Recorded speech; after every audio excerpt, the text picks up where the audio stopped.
مولاي صل وسلم دائما أبدا على حبيبك خير الخلق كلهم مولاي صل وسلم دائما أبدا.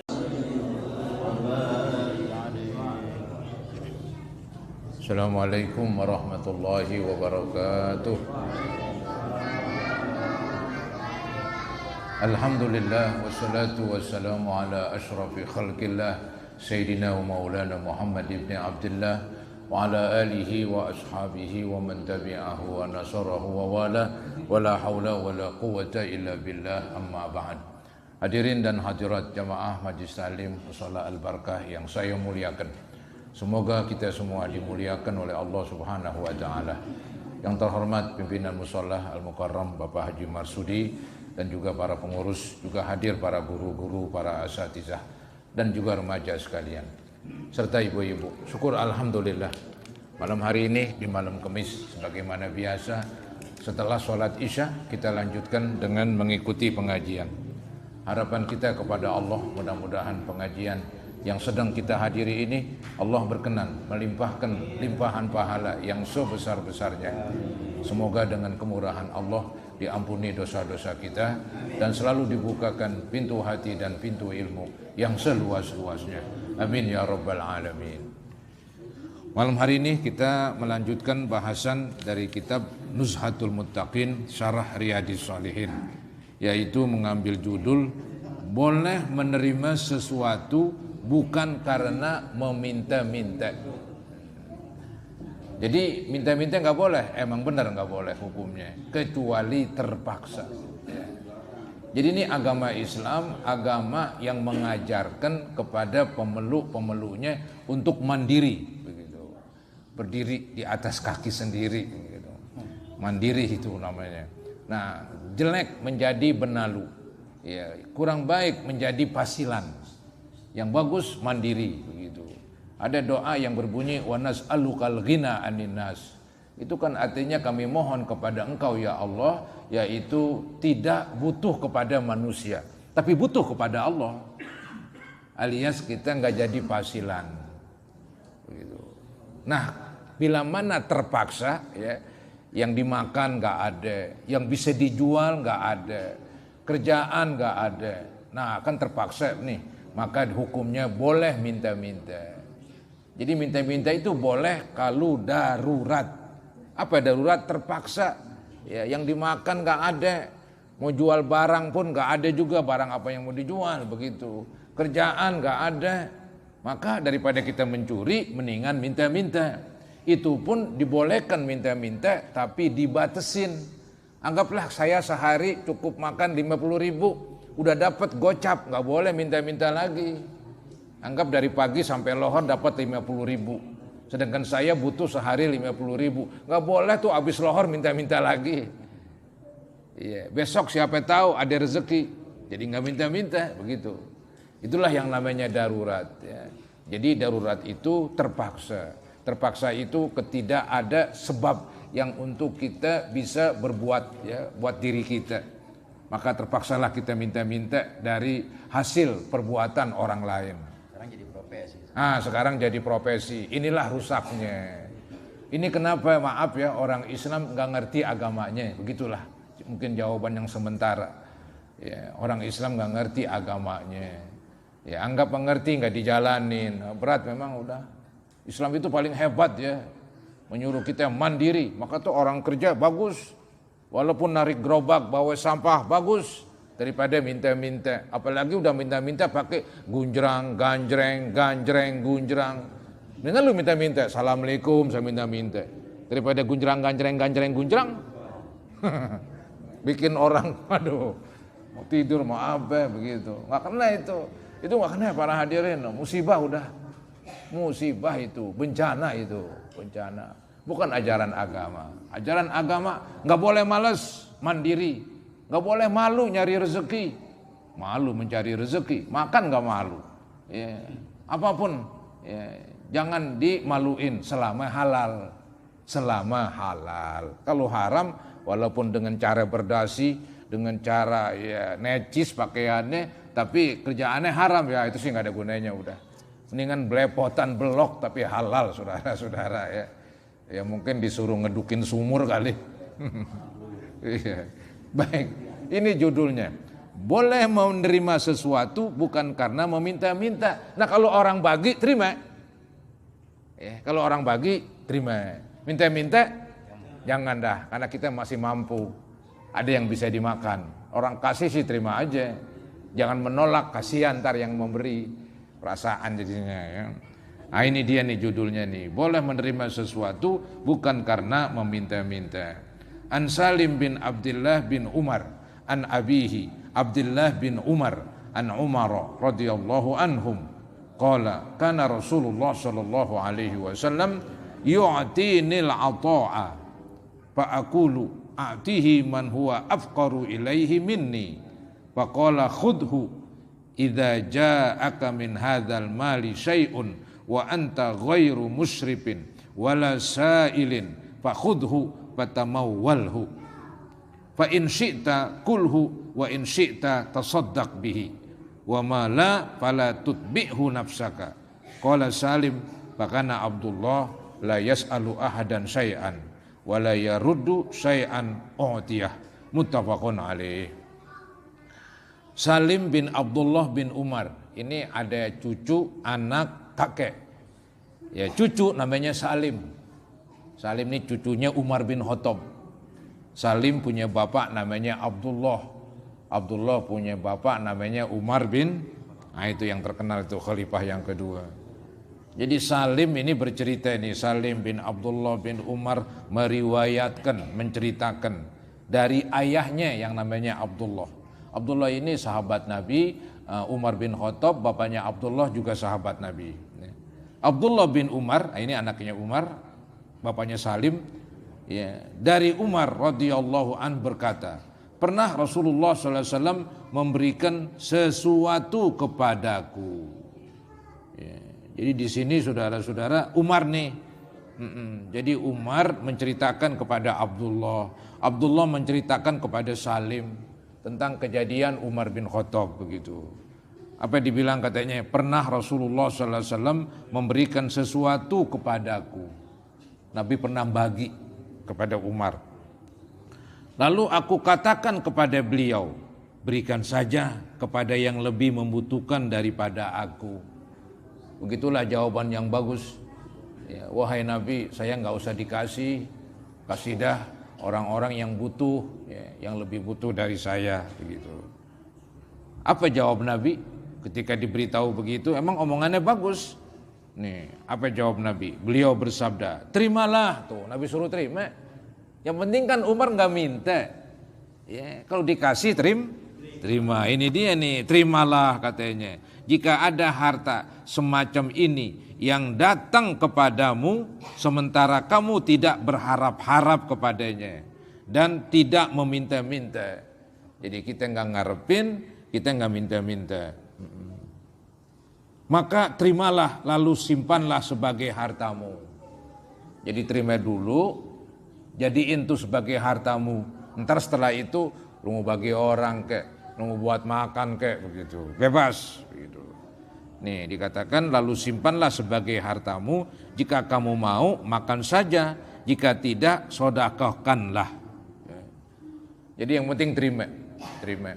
Maka tuh orang kaya boleh menerima sedekah. Maaf ini ngomongnya.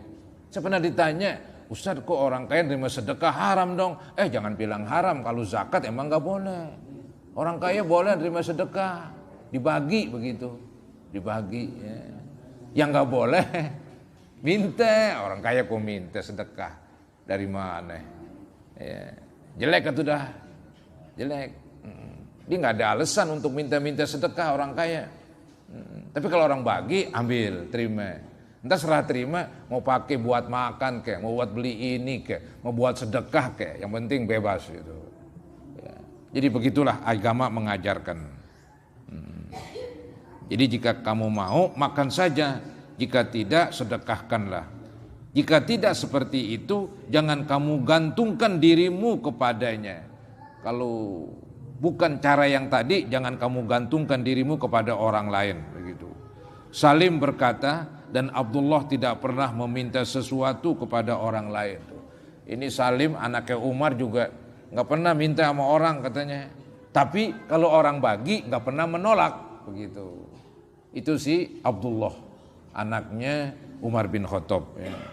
Jadi dan Abdullah tidak pernah meminta sesuatu kepada orang lain dan tidak menolak sesuatu yang diberikan kepadanya. Ya. Kadang-kadang juga emang kita tergoda juga pengen minta begitu. Misalnya nih di samping rumah saya ada orang ngalap rambutan, kenal ngalap itu. Iya, kita ngomong bagi dong begitu. Padahal kita beli juga bisa, boro-boro seikat, sepuhunan juga. Tapi kadang-kadang kita bilang bagi dong begitu, kurang bagus juga itu. Diam aja, dibagi syukur, nggak beli, nggak dibagi, beli, ngapain jangan kebangetan. Beli pasar Minggu sono. Biarin, nggak apa-apa begitu. Kadang-kadang ada tuh begitu. Ya, itu kurang pas juga. Secara hukum agama kurang pas. Kita mampu. Iya, boro-boro seikat dua ikat. Punahnya ente beli-beli semuanya tanah-tanahnya kuat. Cuman kadang-kadang perasaan tuh pengen minta aja. Itu nggak baik. Nggak baik begitu. Kalau dibagi baru terima. Ya. Yang punya mau bagi. Iya lagi. Belum tentu yang punya mau bagi, ntar jadi malu-maluin lagi. Baik, pelajaran hadis. 1, anjuran mengutamakan pemberian kepada orang lain jika tidak membutuhkan. Yang tadi tuh Umar bin Khattab mau dibagi. Kata Umar, nggak usah dah wahai Nabi, kasih yang lebih memerlukan. Nah, ini memang sifat keren ini, sifat bagus begini. Ya, maka dibilang nih anjuran mengutamakan pemberian kepada orang lain jika tidak membutuhkan. Kalau kita nggak butuh, kita bilang sudah lebih baik kasih orang aja. Seperti pendapat tadi Umar bin Khattab. Boleh menerima dan memiliki harta jika bukan karena meminta. Ya karena orang bagi. Jadi menerima, memiliki, boleh aja. Jika bukan karena meminta dan jiwanya tidak terikat pada harta itu. Maksudnya jiwanya itu nggak ngarep-ngarep begitu ya. Orang boleh bagi, terima begitu. Kemudian manfaatkan itu yang dikasih atau pemberian. Entah dimanfaatkan buat dia butuh sendiri ya untuk kebutuhannya atau dimanfaatkan buat disedekahkan lagi kepada orang lain. Nomor 3, keutamaan memiliki harta yang digunakan untuk memberi manfaat kepada sesama atau untuk hal-hal positif. Di sini para hadirin menunjukkan katanya harta begitu tinggi kedudukannya. Ya, jadi ada istilah harta itu pokok kehidupan. Dalam Al-Quran disebut begitu. Maka kalau harta dimanfaatin sebaik-baiknya itu bagus. Ya, jangan punya harta nggak dimanfaatkan sebaik-baiknya, tapi dimanfaatkan buat keperluan poya-poya misalnya. Apalagi untuk maksiat. Wah itu jadi senjata makan tuan itu. Jadi manfaatkanlah harta untuk kebaikan. Maka ada pujian dari Nabi, nikmal malus saleh lirrajulis saleh begitu. Sebaik-baik harta yang halal dimiliki oleh orang yang soleh. Yasna'u bihi ma'rufan, ia berbuat dengan hartanya kebaikan. Wa yasilu bihi rahiman, dengan hartanya dia menyambung hubungan silaturahim. Begitu dipuji oleh Nabi Muhammad SAW orang yang punya harta. Maka katanya bagus sekali harta itu dimiliki. Ya, agama nggak pernah melarang. Ya. Selama harta itu memberi manfaat kepada sesama atau untuk hal-hal yang positif. Ya. Selesai itu dah tentang istilahnya jangan minta-minta, tapi kalau orang bagi terima. Kadang-kadang ada juga sifat buruk begitu. Dia dibagi sama orang, dipulangin. Itu jelekan lagi itu. Terima aja. Ntar inti gak doyan, kasih orang. Jangan dia gue gak doyan nih, bawa pulang lagi dah. Kasihan pemberinya, itu dosa juga cara begitu.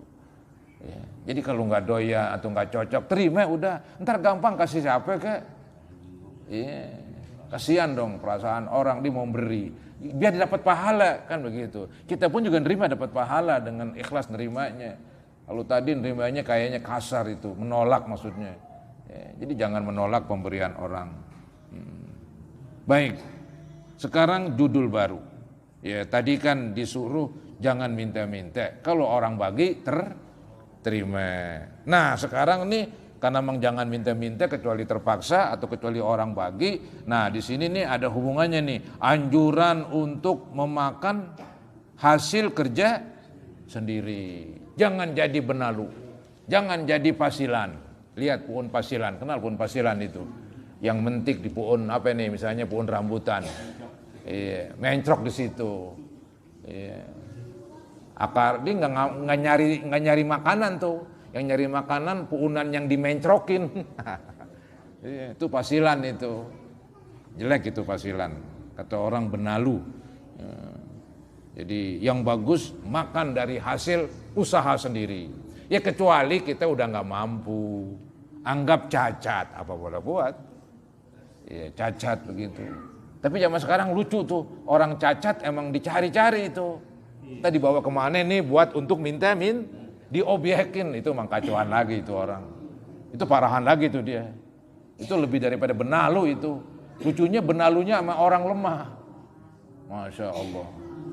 Ya, kacau banget itu. Jadi agama memerintahkan, makanlah dari hasil diri sendiri, bukan dari hasil orang lain.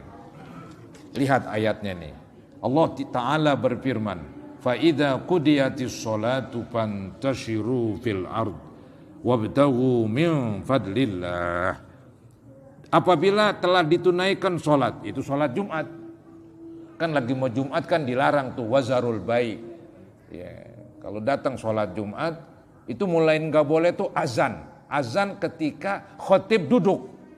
Di kita kalau azan 2 kali, azan kedua. Azan pertama masih boleh jual beli. Azan pertama masih boleh jual beli. Karena khotibnya belum duduk. Ya. Tapi ketika azan kedua, khotib sudah duduk. Kan begitu kan, khotib datang, Assalamualaikum warahmatullahi wabarakatuh, duduk dah. Kemudian azan kedua, wah itu nggak boleh tuh jual beli, sewa menyewa, transaksi, haram begitu. Ya kecuali perempuan kali. Ini yang laki-laki yang wajib Jumat ya, disuruh wazarul bai'. Ya. Nah setelah selesai Jumat malah kebalikannya, bukan dilarang jual beli, disuruh bertebaran. Kita ke sono kemari nyari rezeki Allah. Ya, yang petani lari ke sawahnya, yang pedagang lari ke tempat dagangannya, begitu. Yang istilahnya punya toko, buka tokonya lagi, begitu. Begitu para hadirin, agama Islam tuh bukan main hebatnya. Dia ngikutin aturan dia, ya, teratur, nggak sembarangan begitu. Ini ayatnya nih, apabila telah ditunaikan sholat Jumat, maka bertebaranlah kalian di muka bumi, disuruhin bertebaran, mencar sono mencar kemari, dan carilah karunia Allah. Karunia itu rezeki, cari rezeki Allah. Memang tuh rezeki perlu dijemput, itu bahasa kerennya. Nggak ada rezeki ujuk-ujuk datang begitu. Susah itu para hadirin. Rezeki wajib kita cari, wajib kita jemput. Maka ngeremet itu mesti itu, ya, mesti ngeremet. Nggak ada simsalabim datang rezeki, nggak ada. Maka pernah tuh di zaman Umar bin Khattab ada seseorang di masjid aja nggak keluar-keluar. Sedangkan dia punya anak, punya bini, berdoa melulu di masjid. Akhirnya diusir sama Umar. Lu mau ngapain di sini katanya? Iya. Kata Umar bin Khattab, inna sama la tumtiru zahaban. Sesungguhnya langit tidak menurunkan emas, ya, juga tidak menurunkan perak, tapi langit hanya menurunkan hujan. Hujan jatuh ke tanah, tanahnya harus digarap, dipaculin. Saya dipaculin, ditanemin, dipelihara, baru tumbuh, baru ada hasil. Wa an Abi Abdullah Az-Zubair bin Al-Awwam radhiyallahu anhu qala Rasulullah sallallahu alaihi wasallam, la ayyakhuza ahadukum ahbulahu thumma ya'tiyal jabala fayatiya bi khuzmatin min hatabin ala dhahrihi fayabi'aha fayakuffallahu biha wajhahu khairun lahu min ayyas alan nasa atauhu au mana'uh. Rawahul Bukhari. Wah ini hadis keren banget ini. Abu Abdullah bin Az-Zubair bin Al-Awwam radhiyallahu an berkata bahwa Rasulullah SAW bersabda, sekiranya seseorang di antara kalian membawa talinya lalu pergi ke gunung, ya, nyari kayu di sono, ya. Ini kenapa dicontohin ke gunung? Zaman dulu ke gunung nggak ada yang punya. Ya, kalau nyari kayu di kebun orang yang nggak setuju ya dosa, kita nggak boleh. Ya, jadi kayak nyari ikan di laut kan bebas, tapi nyari ikan di empang orang ya haram.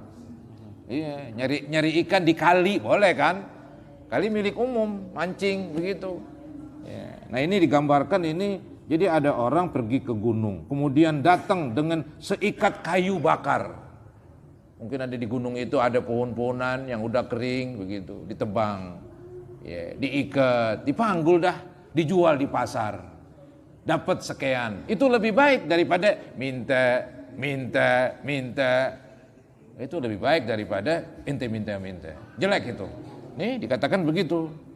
Jadi katanya kemudian datang dengan seikat kayu bakar di punggungnya, dipanggul untuk dijual. Kemudian Allah mencukupkannya dari meminta-minta. Orang itu nggak minta-minta, ya, Allah cukupkan dari hasil jual kayu, begitu.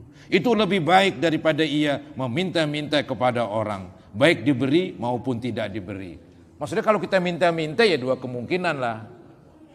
Kadang-kadang dikasih, ada enggak. Tapi kalau berusaha itu hampir 99% dapat. Enggak banyak dikit dapat. Begitu. Kalau orang berusaha itu 99% insya Allah dapat. Enggak banyak dikit dapat. Itu kalau usaha. Kalau minta-minta ya kadang-kadang orang kasih. Kadang-kadang kagak. Gitu. Jadi ini untuk menggambarkan usaha lebih bagus dari minta-minta. Bahkan tadi saya bilang minta-minta hukumnya haram kecuali darurat. Ya. Orang sekarang lucu tuh katanya ada apa itu Satpol PP nemuin tukang minta-minta duitnya jutaan. Manusia gerobak apalah namanya, duitnya banyak banget. Bukan main para hadirin, Masya Allah. Kasihkan minta-minta. Ya. Berat dah jadi profesi para hadirin. Semuanya mewah-mewah. Iya, di kampung rumahnya mewah-mewah begitu. Kita ke Jakarta minta-minta. Masya Allah, ilmu apa dipakai itu? Agama nggak pernah mengajarkan demikian. Jadi orang Islam justru nginjak ajaran agamanya. Baik, pelajaran hadis. 1, anjuran untuk bekerja demi mendapatkan rezeki. Ini anjuran untuk bekerja, perintah untuk bekerja demi mendapatkan rezeki. Kendati pun seseorang menjalani profesi hina. Mungkin kata orang nyari kayu hina kali. Kan hina itu menurut pandangan manusia. Menurut pandangan Allah enggak hina. Selama halal enggak ada yang hina. Narik sampah enggak hina. Ya, karena halal. Ya. Jadi yang hina itu yang haram. Itu yang hina. Ini sekarang dibalik emang kadang-kadang ada pandangan manusia yang berlawanan dengan agama seperti ini. Manusia mengatakan, wah itu kerjaan hina begitu. Kata agama, oh tidak, karena kerjaan itu halal. Ya, mungkin disebut kerjaan kasar masih pantas kali. Ya. Jadi anjuran untuk bekerja demi mendapatkan rezeki. Kendati pun seseorang menjalani profesi hina dan sederhana menurut kacamata manusia tuh.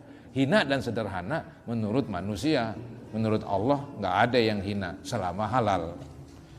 Nomor 2, kesungguhan jiwa dalam mencari rezeki yang halal. Kesungguhan jiwa itu sungguh-sungguh. Kadang-kadang orang kan apa itu nggak sungguh-sungguh, saudara-saudara. Mungkin anget-anget kotoran begitu. Nyari rezeki, anggap nyari rezeki. Hujan, ya kok ada hujan sih nggak enak dah.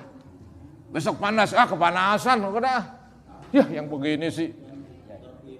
Maju-maju ini. Tadi Nabi gambarin dia bawa tambang ke gunung, mesti naik gunung, ya, mesti nebang kayu, ntar pulang lagi dipanggul. Ini menggambarkan dia mencari rezeki sungguh-sungguh, bukan setengah hati, sepenuh hati, begitu. Itu ajaran agama. Ya. nyari rezeki. Ya kalau kita kuat, kalau kita nggak kuat sih lain urusan udah. Kayak Ji Marsudi, kayak saya udah nggak kuat, pensiun udah. Pensiun, suruh kerja juga orang mampus. Udah berat udah. Iya. Iya, yang udah tua tuh nggak bisa, jangan lu samain sama yang muda. Iya, nggak bisa udah. Kita sekarang ya kasarnya angkat kaki dah kasarnya. Iya, emang manusia kan Allah batasin kekuatannya. Maka itu pungpung, ada pungpung itu.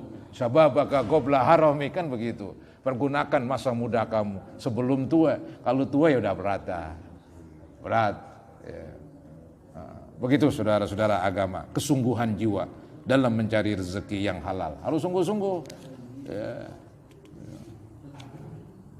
Zaman dulu orang pada mikul jauh, sungguh-sungguh. Ya. Sekarang aja lain udah, mau yang santai aja dah. Kadang-kadang nih maaf ya, saya perhatiin ada orang pindah-pindah mulu kerja. Kenapa? Dia ngelihat mungkin gajinya kecil, dia nggak sabar orangnya. Kudunya sabar sampai tahu ntar dengan sungguh-sungguh dia bisa naik pangkat, naik kelas.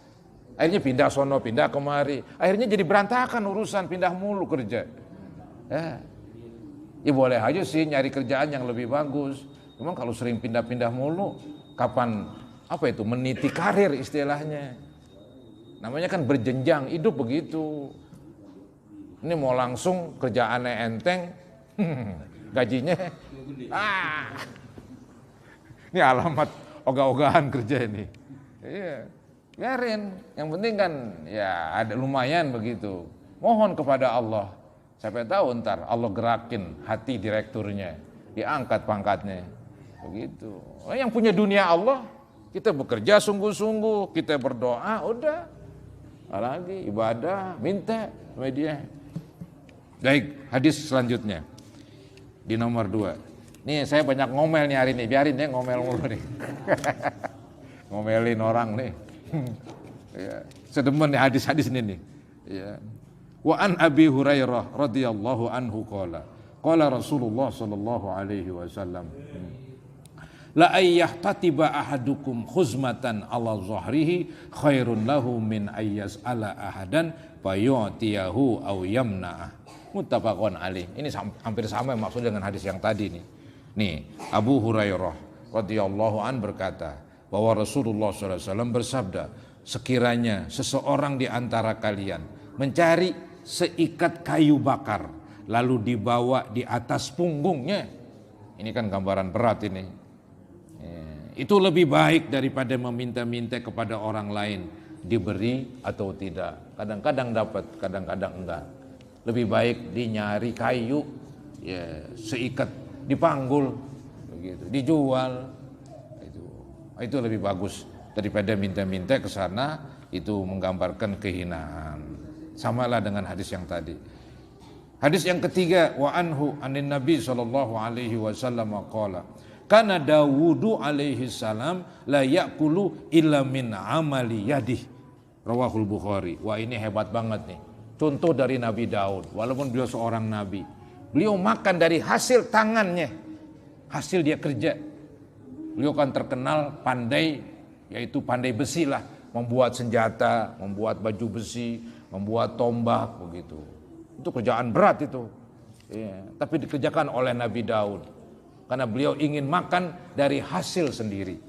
Ya, ini artinya Abu Hurairah radhiyallahu an meriwayatkan dari Nabi SAW. Beliau bersabda adalah Abu Daud alaihi salam tidak memakan selain hasil kerjanya. Hadis riwayat Bukhari. Seorang Nabi nggak hina kerja. Ya. Seorang ustadz nggak hina dia jaga toko, jaga warung, kan begitu. Yang hina itu ya mencuri lah begitu, nakal gitu. Jadi yang enak mang seorang ustadz kerja sambil bisa belajar. Jadi ilmunya nggak hilang. Kalau dia langsung terjun kerja, nggak megang-megang kitab, ilmu yang ada lenyap. Itu yang terjadi para hadirin. Jadi, iya, nggak diasah-asah, nggak dirawat-rawat, ya, mesti itu. Ya, pernah juga teman-teman begitu, teman-teman habis tamatan misalnya kan di Mesir, Dia terjun dia nggak terjun ke masyarakat, langsung terjun bisnis. Ya udah, ilmunya nggak dipakai, dah kasarnya. Dia langsung berbisnis, begitu. Sayang. Kita pengen nih yang dia bergerak dalam pendidikan tetap, ya, tapi nyari duit juga tetap. Caranya bagaimana? Yang bisa dua-duanya, emang nggak main-main ini. Yang bisa dua-duanya. Jangan ngantor, habis waktu ente dah. Iya. Emang kalau ngantor emang habis waktu, pulang-pulang udah capek. Iya. Begitu memang benar para hadirin. Guru negeri aja sekarang berat, guru negeri. Jalan pagi, pulang sore. Mau ngajar kek, mau kagak kek. Udah digaji begitu. Iya. Ada dulu ya pendiri pondok modern, namanya Imam Zarkasi. Dia mengatakan apa? Dibilang begini sama murid-muridnya. Kalau kita jadi pegawai, itu bahasa Arabnya apa? Begitu kan. Anak-anak menjawab muazzab. Ditanya lagi, muazzab ini isim apa? Isim fa'il, isim apa begitu. Kata anak-anak ismu maf'ul. Nah, ismu maf'ul itu kan penderita. Jadi pegawai itu memang disuruh-suruh. Ya ini maaf bukan jelekin pegawai, bukan, di kerjaan juga. Cuman ini seorang guru ingin membuat anaknya mandiri. Ya, anak-anak muridnya ini mandiri. Ya. Jadi pegawai itu namanya muazzab. Muazzab itu disuruh, dipekerjakan. Ya. Yang enak muazib, yang memperkerjakan. Dipunya pabrik begitu, diangkat pegawai-pegawai. Ya. Maksudnya ya kalau jadi pegawai memang berat begitu. Diterikat waktunya. Emang kudunya ya ada istilah sekarang wira usaha kali. Begitu. Emang banyak tantangannya. Ya. Itu ombak ya, bukan ombak keuntungan. Wirausaha itu bisa naik, bisa turun. Kalau jadi pegawai ya ditaker, segitu aja, begitu. Ini bukan jelekin pegawai, bukan. Orang silakan, enggak apa-apa. Cuman banding-bandingin, ada banding-bandingin begitu. Enggak ada haram itu, kecuali pegawai haram kali. Ini pegawai halal tetap halal. Cuman untuk banding-bandingin begitu. Jadi seseorang yang bebas mandiri itu kadang-kadang lebih leluasa dia, dan nanti rezekinya kayak ombak turun, nah kayak syukur-syukur naik terus tuh ombaknya tinggi terus begitu. Baik saudara-saudara, jadi Nabi Daud tidak memakan selain hasil kerjanya. Pelajaran hadis anjuran untuk bekerja dan memakan makanan yang dibeli dengan hasil kerja sendiri, sebagaimana yang dilakukan Daud alaihi salam.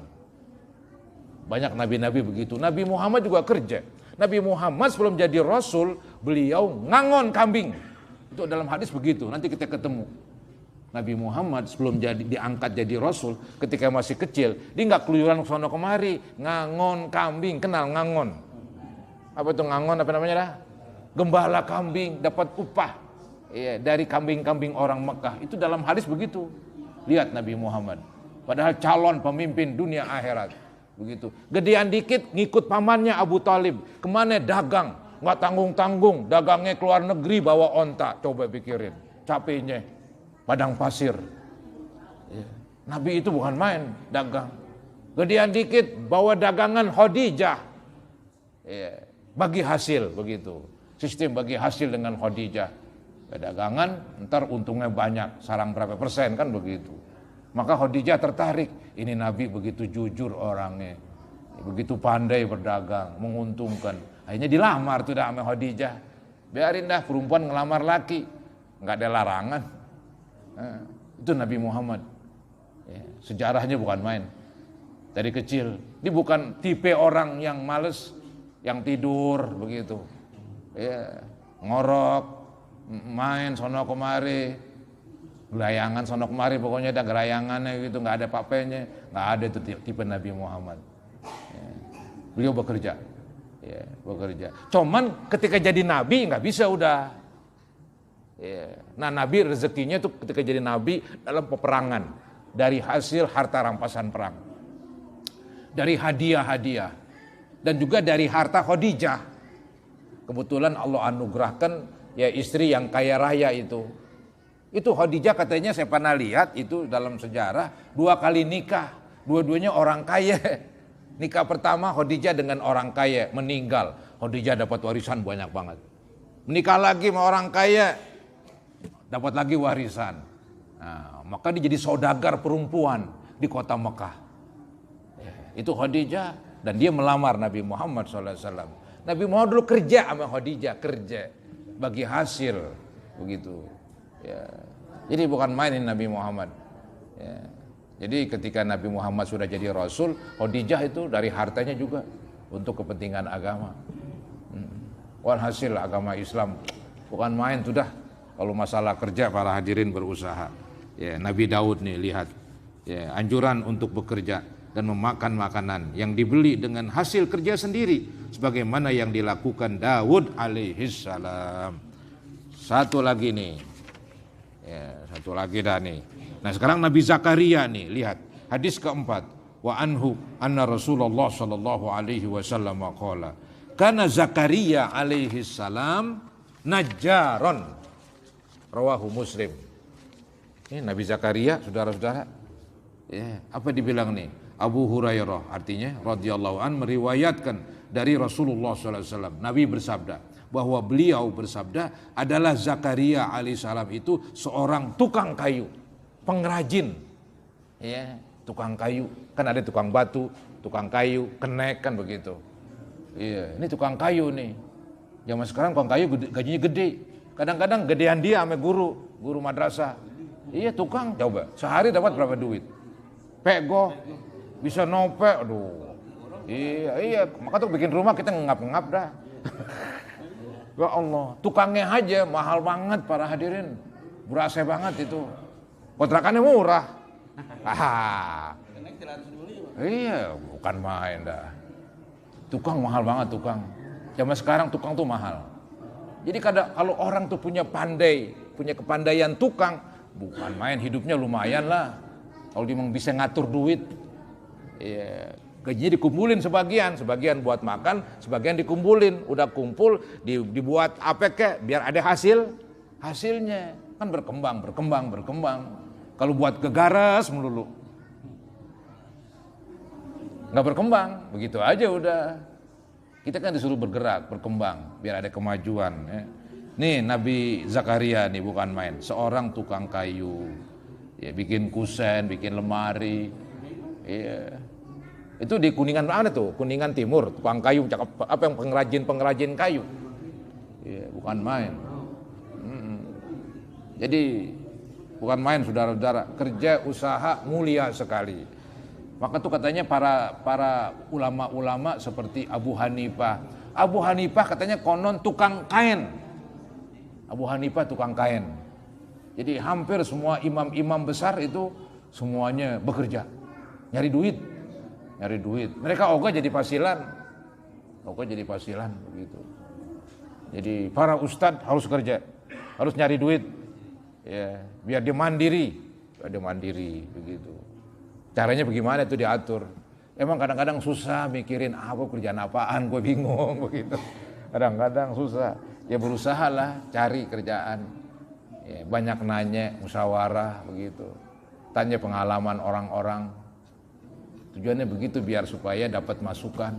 Ntar biar otaknya terbuka. Jangan otaknya adem aja. Deku begitu. Ya, ini yang muda-muda nih, nah tua sih udah berada.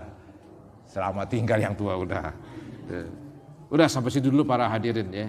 Jadi pelajaran hadis, keutamaan bekerja dan berproduksi untuk meneladani perilaku para nabi Allah alaihi salam.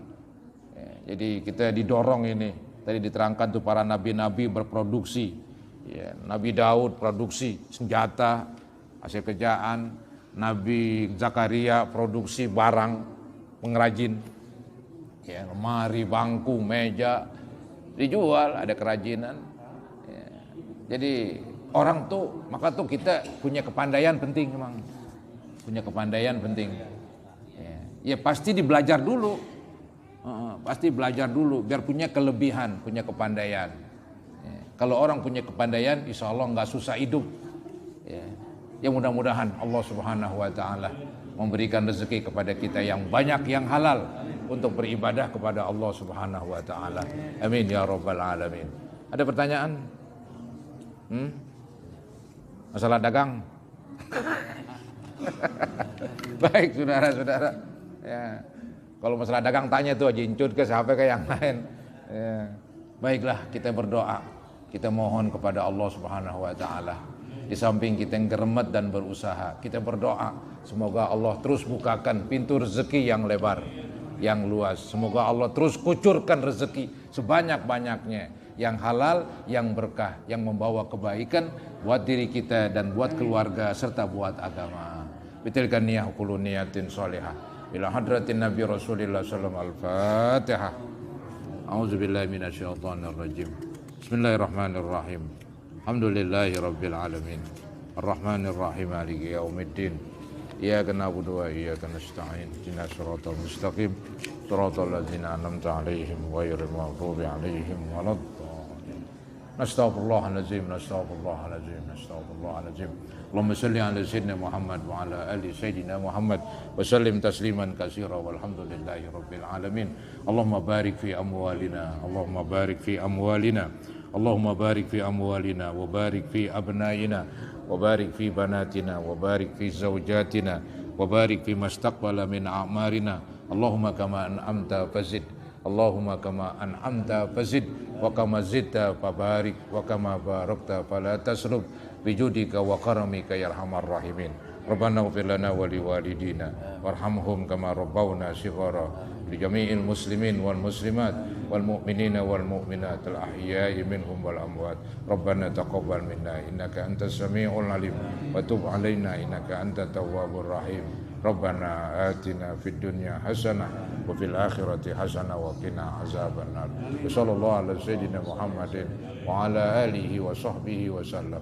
Alhamdulillahi rabbil alamin. Assalamualaikum warahmatullahi wabarakatuh. Waalaikumsalam warahmatullahi wabarakatuh.